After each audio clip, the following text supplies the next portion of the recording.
อริเยสุปุสุพุทเตสุอาติสุอิโตปะรังสัพพจังธัมโมโสตโพธิ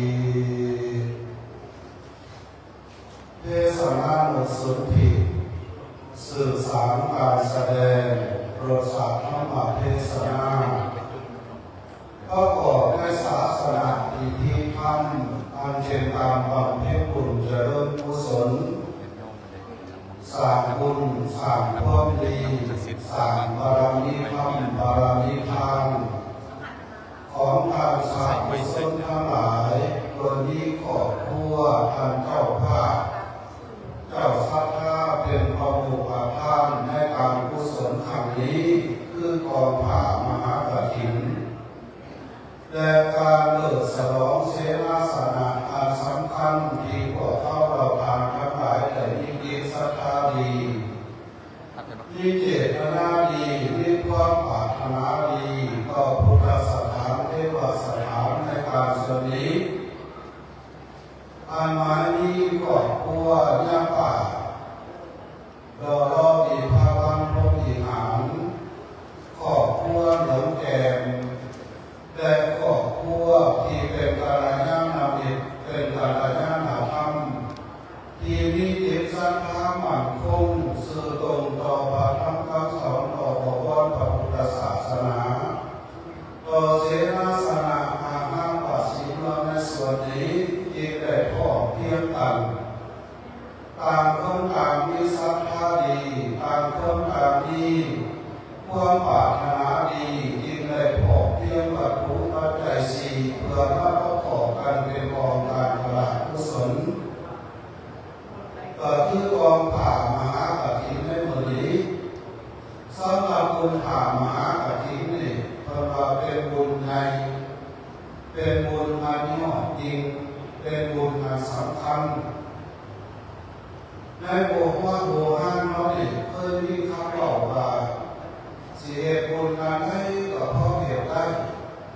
แต่ว่าความตั้งใจความปรารถนาของผู้มีศรัทธาธรรมเป็นผู้มีบุญญาสมภารในเมื่อเกิดมาเป็นมนุษย์แล้วเป็นคนละสัมผู้ที่ต้องตั้งใจให้ได้เป็นประธานกองผ้ามหากฐินให้ได้ในชาตินี้เนื่องจากว่าบุญผ้ามหากฐินนี่เป็นบุญสำคัญที่สุดในบุญทั้งหลายทั้งปวงเพราะว่าจะเป็นกองอัฐะบุญผ้าป่าบุญกองพดบุญสรองอะไรก็ตามถึงว่าจะมีศรัทธาเต็มเปี่ยมแต่ว่าบุญนี่โมเป็นสุดยอดคือกองผ้ามหากฐินด้วยเหตุผลว่าบุญทั้งหลายทั้งปวงที่เขาเหตุนี้มันในบุรพาจารย์มันในจิตศรัทธาของพวกเขาร้องร่วมถึงมาเกิดศรัทธาดีปรารถนาดีอยากจะสืบอายุการพระพุทธศาสนาน้อมถวายปัจจัยสี่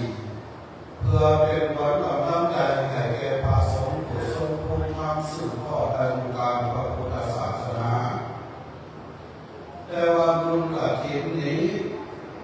เหตุผลที่ว่าเป็นบุญอันยอดยิ่งเป็นบุญอันสุดยอดเป็นบุญอันสำคัญนี่เนื่องด้วยว่าองค์สมเด็จพระสัมมาสัมพุทธเจ้าพระได้ทรงตรัสเป็นพุทธบัญญัติด้วยพระองค์เองว่าสมควรแก่นางมหาวิสาขาอุปาสิกาสมควรแล้วที่จะเป็นผู้น้อมถวายกองผ้ามหากฐินเป็นช่วงแรกในภัตตาของพระโคดมก็คือองค์สมเด็จพระสัมมาสัมพุทธเจ้าเหตุนี้บุญกฐินนี่จริงจังก็เป็นบุญอันสำคัญเป็นบุญอันยอดยิ่งในความสำคัญความยอดยิ่งนั้นก็จะมีวิธีการมีระยะและมีองค์ประกอบความสำคัญอยู่ห้าประการหนึ่งบุญกฐินนี้1 ปีให้มีเพียงแต่1 เดือน1 เดือนให้มีเพียงแต่1 วัด1 วัดมีเพียงแต่1 องค์1 องค์มีเพียงแต่1 ไก่1 1ท่านบอกตามแต่ธรรมะถ้าวัน1 ปีที่1 ครั้งพระพุทธเจ้าพระภิกษุผู้จำพรรษาสิ้นภายมา3 เดือนแล้วภายหลังที่พระวรณะออกพรรษาแล้วภิกษุทั้งหลายทั้งปวงย่อมมีสิทธิจะได้รับผ้ามหากฐินจากบุคคลจากพระสงฆ์ผู้มีจิตศรัทธาน้อมถวายผ้ากฐินแล้วอายุการของการถวายผ้ามหากฐินนี้กำหนดระยะไว้แต่เพียง1 เดือนก็คือนับตั้งแต่วันเดือน8เพ็ญออกพรรษาตื่นมาเป็นวันตักบาตรเทโวโลหานะเป็นวันพระเจ้าเปิดโลกไตรโลกทั้ง3และสามารถทำการถวายผ้ามหากฐินได้จนไปฮอดเดือน12 เพ็ญหรือวันที่เทียนบุญนมัสการพระธาตุหลวงแล้วในสิ้นสุดในการถวายผ้ากฐินวัน1 ปีที่1 เดือน1 เดือนที่1 ครั้งก็คือวัด1 นี้จะหักกองผ้ามหากฐินได้เพียงแต่1 กองถ้าผู้ใดมีศรัทธาเพราะว่าเศรษฐีมหาบริฆาทุกคนขอทานฐานะสามัญชนหากผู้ใดผู้หนึ่งมาปากแล้วแสดงว่าผู้ประสงค์เจตจำนงเป็นเจ้าภาพในวัดนี้แล้วบุคคลอื่นนี่จะมีอำนาจมีฐานะมีทรัพย์สินเงินทองหลายกว่าจะมาปักตาที่หลังก็บ่ได้ก็บ่นับว่าได้อานิสงส์มากบ่นับว่าเป็นบุญกฐินจากนั้น1 ปีละมี1 ไปก็คือผ้ากฐินนี้โดยหลักทางพระธรรมวินัยแล้วมีเพียงแต่1 ผืนและ1 ไปที่พระสงฆ์จะมาทำการผ้ามหากฐินให้เกิดอานิสงส์ทั้งผู้หักและผู้ให้จากนั้นพระสงฆ์ที่จะมากฐินนั้นก็เพียงแต่1 องค์เพิ่มความบุญกฐินที่ถ้าเป็นมหาสังฆทานพอแม่บุคลิสทานก็ตามแต่ในเงินทานที่ตามกล่าวอุปโลกอนุโมทนาเป็นมหาสังฆทานแล้วพระสงฆ์มอบสิทธิให้ภิกษุสงฆ์องค์ใดองค์หนึ่งเป็นผู้ทำการผ้ากฐินเพื่อให้เกิดอานิสงส์ให้แก่คณะสงฆ์ในวัดนั้นและเกิดอานิสงส์ให้แก่เจ้าภาพเจ้าศรัทธาสนั่นความปัจจุบัน1 ปีที่1 เดือน1 เดือนที่1 ครั้ง1 ครั้งที่1 ไป1 ไปที่1 องค์อันนี้คือหลักการที่บุญกฐินให้ถูกต้องสนั่นบุญกฐินนี่ถ้าว่าบุญนี้กล่าวโดยสื่อว่าเหตุเป็นความดีกล่าวโดยเหตุว่าเป็นการเสียสละละจากความตาดีเหนียวแน่เพื่อเฟื้อบำรุงความพัฒนาความรู้สุขเพราะว่าจะเป็นพระพุทธศาสนาสังคมประเทศศาสตร์งามหรือข้าวกันจะเป็นเหตุแห่งบุญคือการเสียสละต่างฝ่ายต่างพัฒจากความตาดีเหนียวแน่เพื่อประกอบส่วนพระราชส่วนร่วมความพัฒนาความรู้สุขผลของบุญก็คือความสุขทางจิตใจความสุขทางร่างกายเพราะเรื่องว่าเทบุญให้พึงใจผี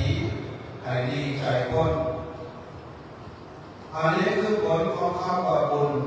ว่าในบุญเนี่ยมันเกิดขึ้นได้จะได้เหตุใดบุญจะได้หลายปากทางผู้คนบอกว่าบุญที่จะเกิดขึ้นได้จากสมบูรณ์นั้นต้องไปเหตุอยู่บนที่เขาเคารพและศรัทธาเพราะแม้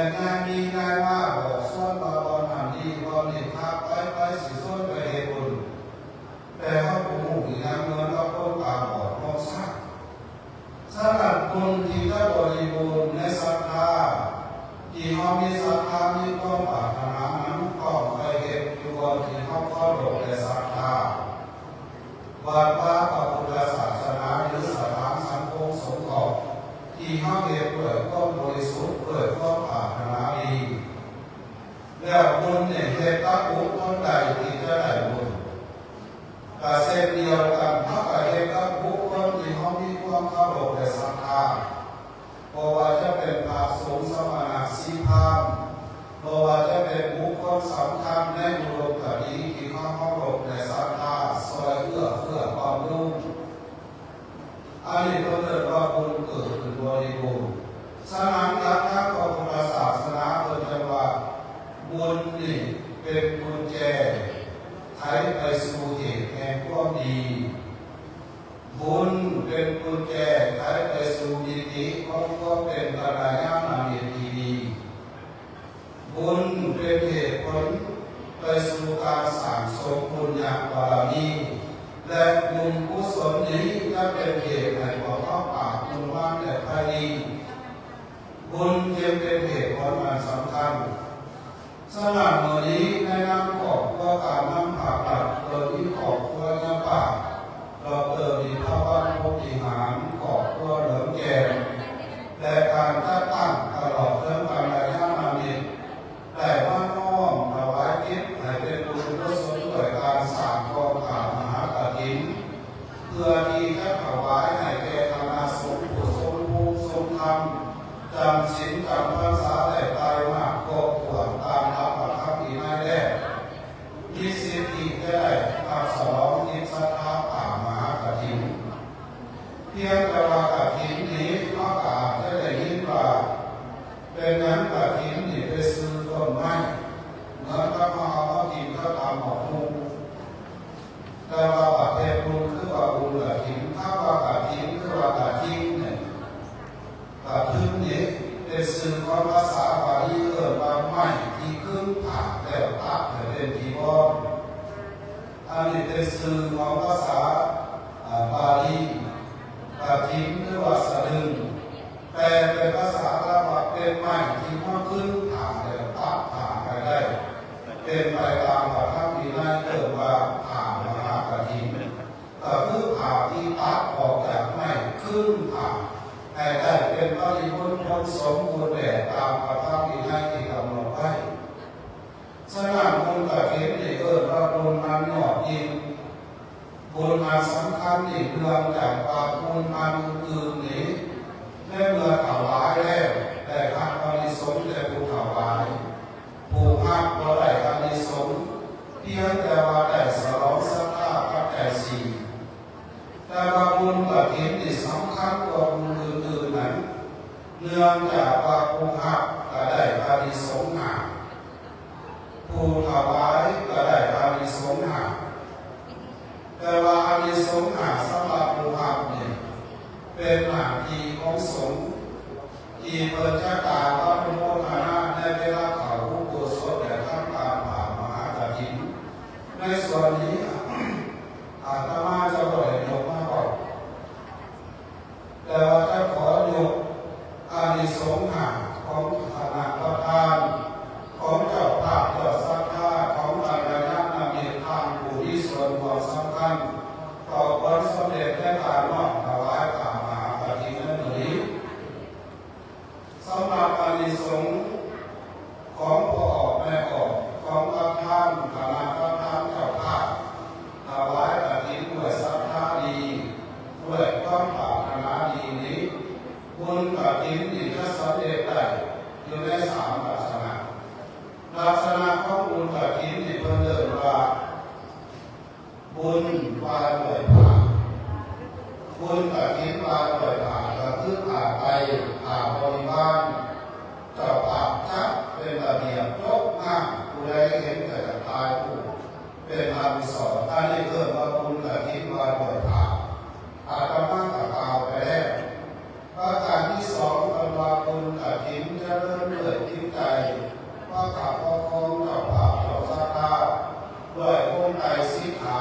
ก็คือเจ้าภาพเจ้าศรัทธาตามพระกุศลทั้งหลายเนี่ยเป็นผู้ตั้งอยู่ในทางอนามัย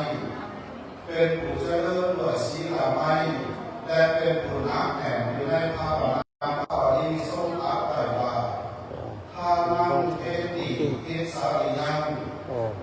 ทานังเทติโมฆะปะวังทานังเท ซื้อกาแฟมาให้เด้อกาแฟสตาร์บัค แปลเป็นภาษาลาวเอาเป็นเม็ดก็ได้โอเคเรียบร้อยโอ้คักมีฐานะเกียรติศักดิ์เสียงมั่นคง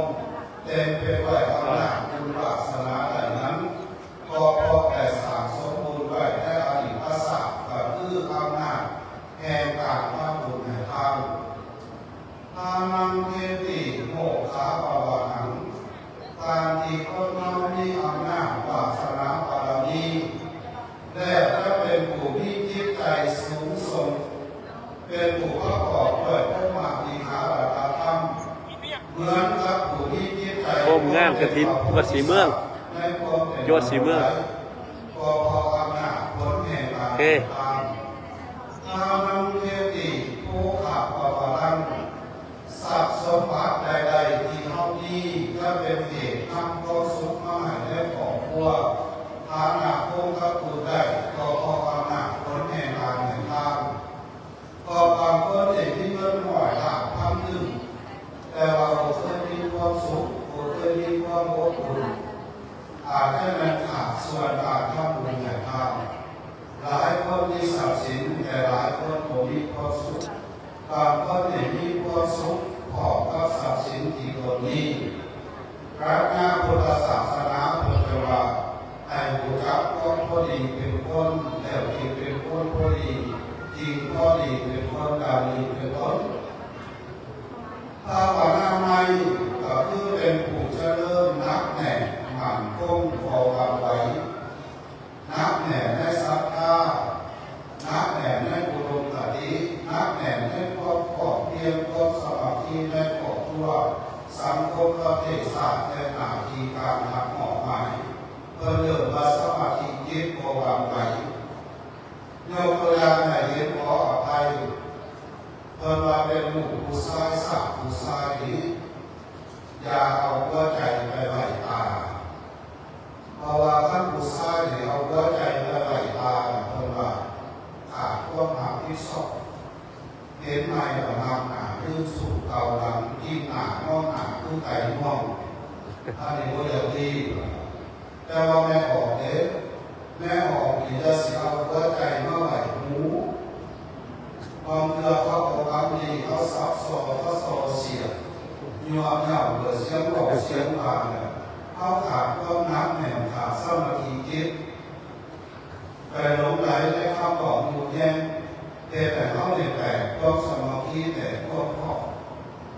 สนั่นสมาธิจิตนี่ก็คือภาวนามาอย่างปัญญาเกิดจากความหมั่นคงความหนาแน่นสุดท้ายบุญกับทิ้งประการที่สามที่บุญสำเร็จด้วยปัจจัยก็คือเงินคำเพิ่มปัจจัยโมเมนต์ย่อของขามหากับทิ้งแต่ว่าก็เพณีนิยมที่ทราบบุญเข้ากันนอกจากผ่าดีผ่ามาสลิงผ่าที่เขาขาดสัมมาอย่างสุดอกสุดใจแล้วเขายังเป็นผู้เจริญในศีลเป็นผู้มีระเบียบวินัยมีความรับผิดชอบจัดระบบการบริหารงานบุญของเขาให้ออกมาอย่างยกงามแล้วเสียสละทรัพย์สมบัติประกอบส่วนให้เป็นความร่ำบุญแล้วมีความหนักแน่นบุญกุศลส่วนนี้มันจำเป็นต้องมีปัจจัยมาประกอบเป็นบอกเข้าไปบุญกฐินนี่เขาถามกันนอกจากเขาได้ทอดกฐินแล้ววัดนั้นก็ได้หลายองค์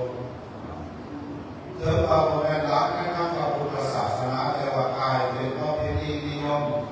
ถามว่าเงินทองปัจจัยสี่มันทำอะไรเขาไม่เห็นอย่างโดยเฉพาะอาตมาขอเอาไปได้ยกกับสีเมืองเห็นมาเนี่ยท่านบอกแต่ในสภาพปัจจุบันเนี่ยได้หลายวันอาตมาอีกถือว่ากับสีเมืองเนี่ยจะเอาวัดคนนี้จะเป็นคนใจแต่แก่หนักโน้มขบายเนี่ยได้หลายคนแม้แต่อาตมาเนี่ยก็ยังถือว่าจะเอาวัดกับสีเมืองเนี่ยเป็นคนใจของอาตมาตอนนี้อาตมาเนี่ยเคยสั่งเป็นทฤษฎีแบบเสมอว่าเจ้าอาวาสในอุดมคติก็มี5 ข้อก็สั่ง5 ข้อเพื่อสนองศรัทธาญาติโยมให้หลา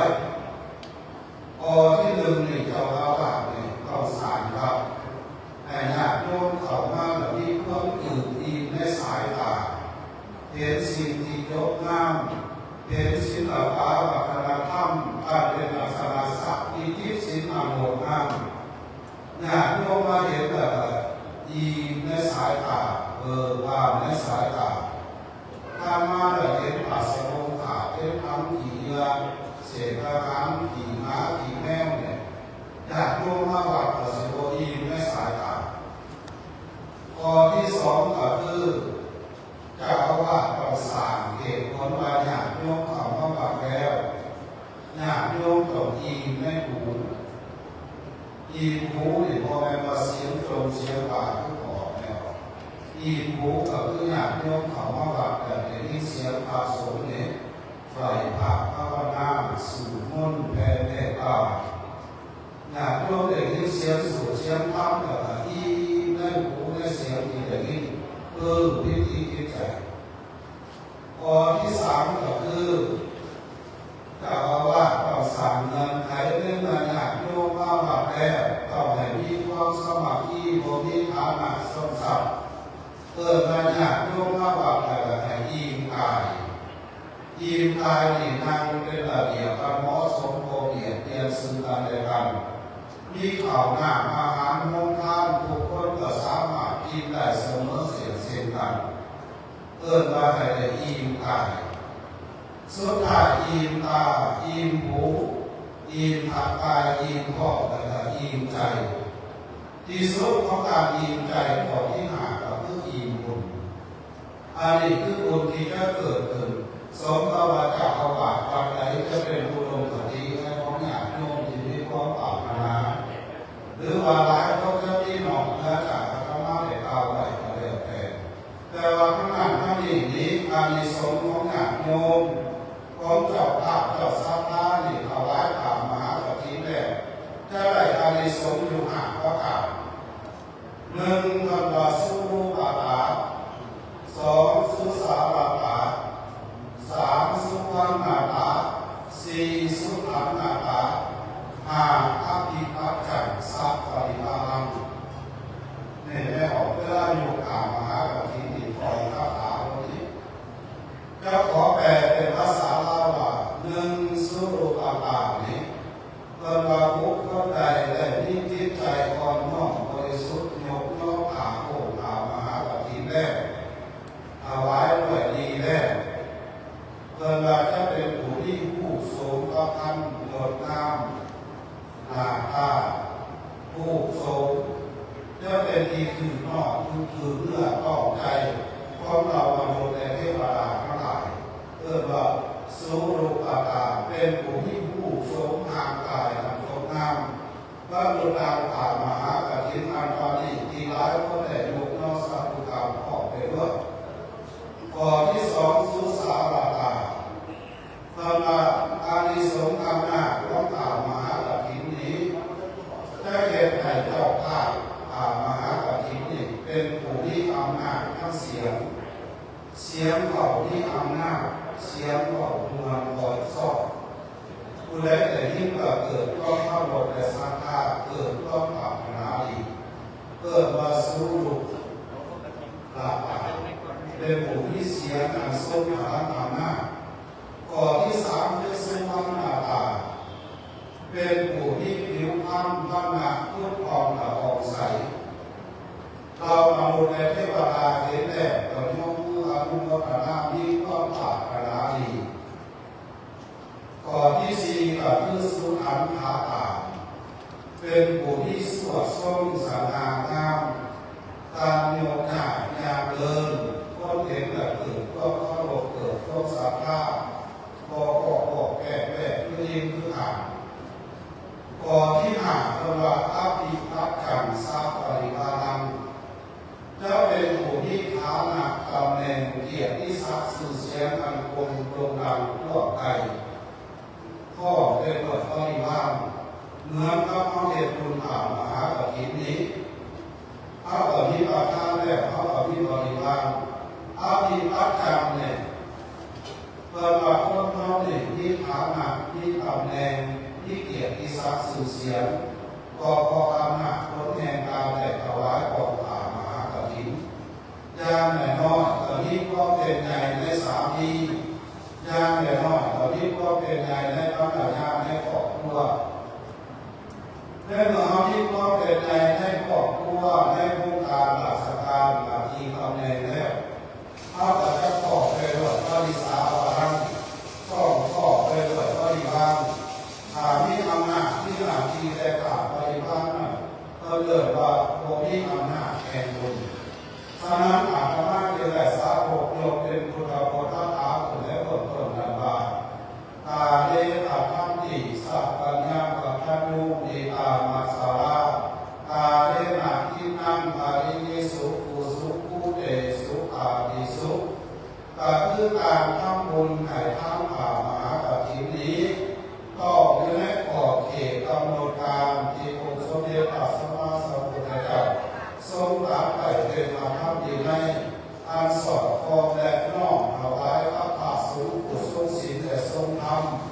นุภาพแห่งบุญกฐินนั้นยอมจะเกิดขึ้นแด่การเจ้าภาพ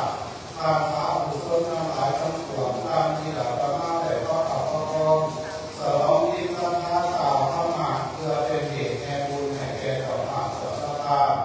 ที่สุดแห่งการแสดงโดยสาธรรมเทศนาการนี้อาตมาจึงขอนอบน้อมเอาคุณพระรัตนตรัยอันเป็นผู้ใช้ในบวรพระพุทธศาสนาเป็นต้นว่าพุทธานุภาพนำผลเกิดสภาพมุขหน่อยในให้แก่ทานเจ้าภาพเจ้าภาพทั้งหลายธรรมานุภาพนำผลเกิดสภาพมุขเกิดทวีเทวดาอารักษ์มเหสัตตะเมืองแห่งมุขอาสาสุขสดใสไปทุกทีสังขานุภาพนำผลเกิดสภาพมงคลแน่แน่เกิดทวีความสุขใสสุขีเจริญสีเจริญไว้เจริญพรเจริญเป็นด้วยเจ้าทุกปีกราบพระไตรสีประกาศคือเจริญด้วยอายุเป็นผู้ที่อายุอันยืนยาวมากพออำนาจแห่งบุญเจริญด้วยพระนาขอจงเป็นผู้ที่ผิวพรรณพระนาพุทธผ่องละอองใสพออำนาจแห่งบุญเจริญด้วยสุขาขอให้มีความสุขทั้งกายใจพออำนาจแห่งบุญเจริญด้วยพละขอจงเป็นผู้ได้รับเติมเต็มทั้งกำลังกายกำลังใจแด่อาดีนิไปได้ทุกทางทุกเวลาเทศนาอวสานพอสิ้นสุดลดลงคงไว้เพียงเท่านี้ยินดีกาสาธุสาธุสาธุอนุโมทามิวันต่อไปขอเจริญเจริญพรท่านโสข้าพ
ฏิปฏิภาคายะสัพพสัมปติสิทธิยาสัพพทุกขาสัพพะภัยยาสัพพะโรคาวินาศายาปริภูตวังคังกัตถังอารัตนังกโรมา จงรับพรจะได้คณะสงฆ์จะได้เจริญพุทธมรรคาถาเพื่อพบกับชีวิตมงคลต่างๆจะได้เจริญพรและป่าจะเกิดมีภาวะผู้มีน้ำได้เป็นประธานในการทำบุญสวาในการต่อไปนะโมตัสสะภะคะวะโตอะระหะโตสัมมาสัมพุทธัสสะนะโมตัสสะภะคะวะโตอะระหะโตสัมมาสัมพุทธัสสะนะโมตัสสะภะคะวะโตอะระหะโตสัมมาสัมพุทธัสสะ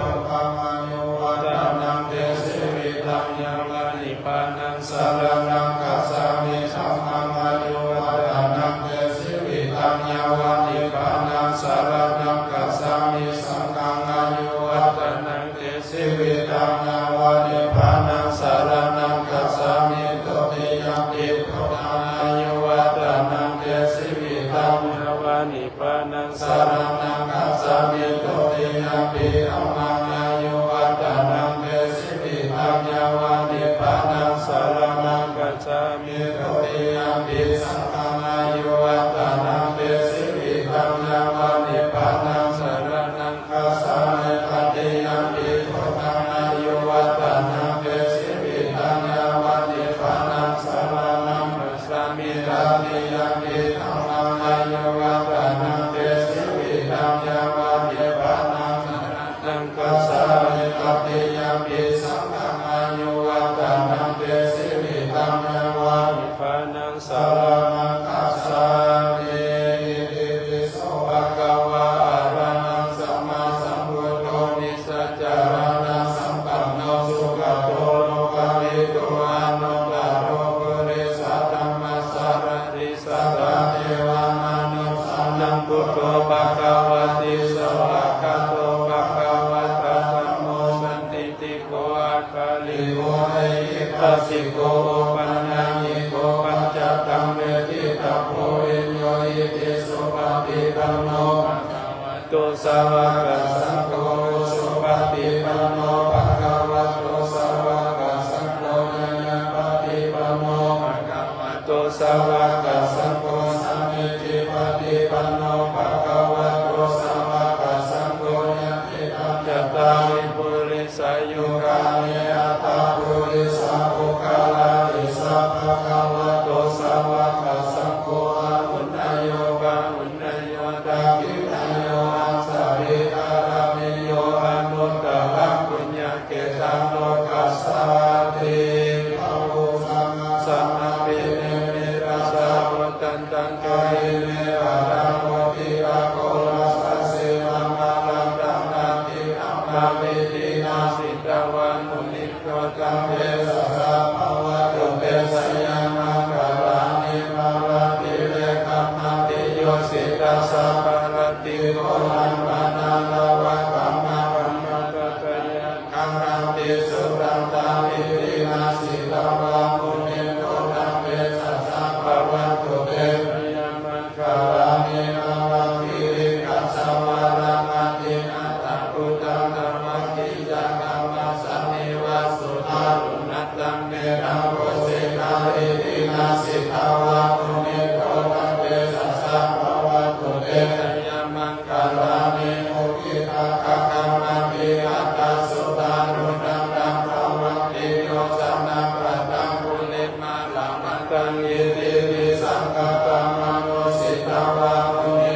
โลภิกุณังสัมมิติ